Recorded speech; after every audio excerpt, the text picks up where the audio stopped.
ओम नमः शिवाय दोस्तों, आज हम बात कर रहे हैं बजाज हाउसिंग फाइनेंस के जो 6 तारीख को रिजल्ट आए थे उसके बारे में। तो 6 तारीख को रिजल्ट आए बजाज हाउसिंग फाइनेंस के। रिजल्ट ठीक ठाक थे। रिजल्ट में आप कह सकते हो भी 21 to 22% ग्रोथ हुई। तो इतने बड़े मार्केट कैप में ग्रो करना भी तो मुश्किल होता है, क्योंकि कंपिटिटिव एनवायरनमेंट है और जो बैंक्स हैं, एनबीएफसीज हैं और इतने सारे कंपटीटर से लड़ना भी तो पड़ता है। करके तो ज्यादा ग्रोथ करनी मुश्किल है। इन्होंने पहले गाइडेंस तो दी थी भी 30% से ग्रोथ करेंगे, फिर 30 से 25 पे आ गए, 25 से अब 21-22 पे आ गए हैं। तो डी ग्रोथ तो हो ही रही है। गिरने का कारण ये भी है, अभी अब 188 से 110 पर फिर रहा है। वो इसीलिए फिर रहा है क्योंकि डी ग्रोथ हो रही है कंपनी में। कंपनी की जो रफ्तार है वो कम हो रही है। पहले 30 की स्पीड से ग्रो कर रहा था, 20 की स्पीड से ग्रो कर रहा है। तो 20 अब ऐसे ना हो भी अगली बार क्वार्टर में कहें जी हम तो 18% से ग्रो करेंगे, फिर गलत बात हो जाएगी। तो फिर इसमें पैसा बनना तो मुश्किल हो जाएगा, ये बात तो है। लेकिन ये एक स्टेबल शेयर है। स्टेबल शेयर मतलब ये कंपनी नहीं मरती। जो भी कंपनी आप कह रहे हो ना, अभी जो कंपनी अच्छी होती है उसमें पैसा तो बनेगा आपका, लेकिन पैसा बनेगा लॉन्ग टर्म में, और लॉन्ग टर्म में भी बनेगा स्टेबल रिटर्न।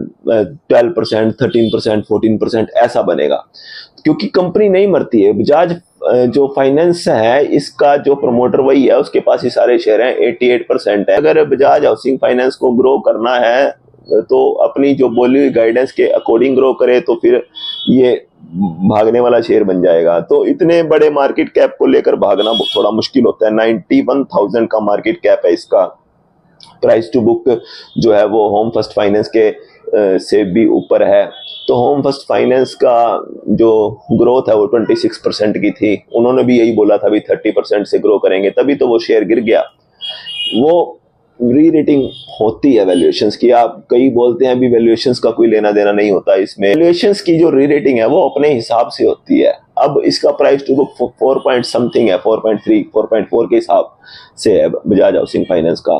तो ये इसकी जो वैल्यूएशन है वो री रेटिंग ऐसे होगी भी ये प्राइस गिरेगा नहीं। अगर मान लो स्पीड स्लो होगी है, 20% की इंजन से ग्रो कर रहा है, तो इसकी स्पीड स्लो है लेकिन ग्रो तो कर रहा है ना। रिजल्ट तो आ रहे हैं, एपीएस तो आ रहा है, एपीएस तो बढ़ ही रहा है, 20% से बढ़ रहा है, बढ़ तो रहा है। उससे क्या होगा, ये जो है ये कंसोलिडेट फेज में चला जाएगा। अभी मान लो 109 है, 108 आ गया, 107, 100 आ गया, फिर थोड़ा बढ़ के फिर 109, 110, जैसे ये 3 साल से 4 साल से डीमार्ट कर रहा है। उसकी वैल्यूएशन अभी भी आई है, उसकी वैल्यूएशन अभी भी वो 80-90 के पीएपी मिल रहा है।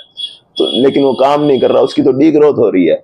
मतलब ये नहीं है भी उसकी स्पीड स्लो हो गई, उसकी तो डी ग्रोथ भी हुई है बीच में। तो ये तो